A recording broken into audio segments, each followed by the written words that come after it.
Ever wondered how ancient humans cooked their meals long before the invention of the humble pot and the modern tools we use every single day? First, they mastered fire, using flat, natural stones as heated griddles to sear their food directly over the flames, creating a very primitive stove.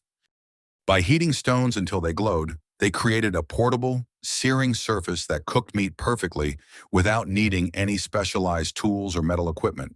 They also discovered that wrapping food in thick, damp leaves protected it from direct flames, while steaming it gently in its own natural juices. To slow cook, they dug earth ovens, burying the food in hot embers, effectively transforming a simple shallow pit into an efficient underground slow cooker.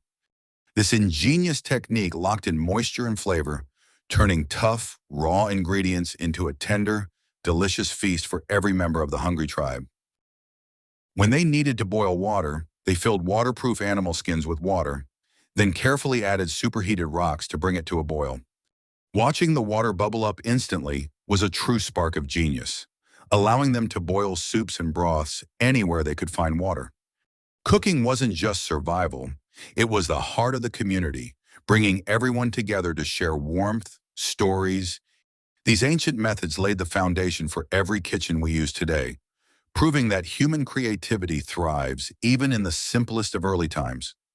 From simple stones to steel, our hunger for a better, tastier meal has been the driving force behind our entire incredible, long culinary evolution. Next time you use your stove, remember the brilliant ancient ancestors who cooked the very first meals over those flickering, dangerous, and open flames. Hit that subscribe button to join our journey through time and uncover more secrets of how our ancestors lived, thrived, and created the future.